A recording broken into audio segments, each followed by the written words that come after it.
Rho ಹೋಗ್ಬೇಕು ಇಲ್ಲಿ. ಅಯ್ಯೋ ಈ ನನ್ ಮಕ್ಳು ಮತ್ತೆ ಶುರು ಮಾಡಿದ್ರಯ್ಯ. ಜಾಗ ಬಿಡಿ ಅಣ್ಣ. ಅಣ್ಣ ಅಣ್ಣ ಏ ಓ ಅಣ್ಣಂಗೆ ಎರಡು ಔಟ್ ಕಣೋ. ನನ್ ಮೇಲೆ ನಿನ್ಗೆ ಯಾಕೆ ಇಷ್ಟು ದ್ವೇಷ? Oh aunty oh my god. No comments, no comments. ಎತ್ಕೊಬರಕ್ಕೆ ಇಷ್ಟೊತ್ತು ಮಾಡ್ತಾನೆ. ಎಲ್ಲೋದ್ನಪ್ಪ ಏನು ಸಂಧಿಗೊಂದಿಲ್ ನುಗ್ಸ್ತಾರಿ ಆರಿಸ್ತಾರಿ. ಪೊಲೀಸ್ ಅಂಕಲ್ ಇಲ್ಲೇ ಹೋಯ್ತಿದಾರೆ. ಏನ್ ಮಮ್ಮ ಚೆನ್ನಾಗಿದ್ಯಾ? ನನ್ನ ಗಾಡಿಲಿ ಬೇರೆ ಎಕ್ಸಾಸ್ಟ್ ಐತೆ, ಭಯ ಬೇರೆ ಐತೈತೆ ಹಿಡ್ಗಿಡ್ಕೊಬಿಡ್ತಾರೋ ಅಂತ.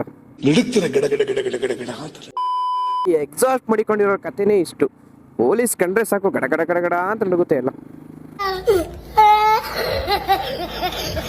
ಏನೇ ಹೇಳಿ ಚಿಕ್ಕ ವಯಸ್ಸಲ್ಲಿ ಒಂದು ಡ್ರೀಮ್ ಇರುತ್ತೆ. ಆ ಡ್ರೀಮ್ ಅಲ್ಲಿ ಒಂದೇ ತರ ಗಾಡಿ ತಗೋಬೇಕು, ಒಂದೇ ತರ ಹೋಗ್ಬೇಕು, ಒಂದೇ ತರ ತಿರ್ಗಾಡ್ಬೇಕು ಅನ್ನೋದು ಅನ್ಸಾದಾಗ ಆಗೋ ಖುಷಿನೇ ಬೇರೆ ಮಾತ್ರ. ಮಗ ಕೈಗೆ ಸಿಗ್ತಲ್ಲ ಬರೋ ಅಂತ ಹೋಯ್ತವನೆ.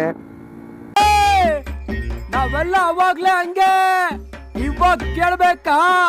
ಇಲ್ಲಿ ಕೆಂಗಲ್ ಹತ್ರ ಲೆಫ್ಟ್ ತಗೋಬೇಕು. ಆಯ್ತು, ಆಮೇಲೆ ನಮ್ಮ ರಾಮನಗರದಲ್ಲಿ ಮಾತ್ರ ಆಫ್ ರೋಡಿಂಗ್ಗೆ ಬರಾನೇ ಇಲ್ಲ.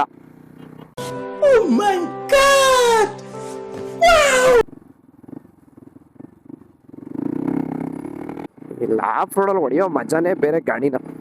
ಮಜಾ ಆಯ. ಅಣ್ಣ ಎಲ್ಲ ಒಳ್ಳೆ ಸ್ಪಾಟು ಕರ್ಕೊಯ್ತವನೆ, ನೋಡೋಣ ಬನ್ನಿ. ನಾಯಿ ಸೋದಾಗ ಇದೆ ಅಂದ್ಬಿಟ್ಟು ಒಬ್ಬನೇ ಬಿಟ್ಬಿಟ್ಟು ಹೊಡೋದು ಮಿತ್ರದ್ರೋಹಿ.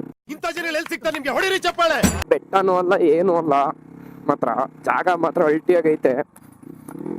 ಡ್ರೋನ್ ಬಿಡಕ್ ಹೋಯ್ತವನೆ, ಒಳ್ಳೆ ಪಾರಿವಾಳ ಬಿಟ್ಟಂಗೆ ಫೀಲ್ ಆಗುತ್ತೆ ಡ್ರೋನ್ ಬಿಟ್ರೆ.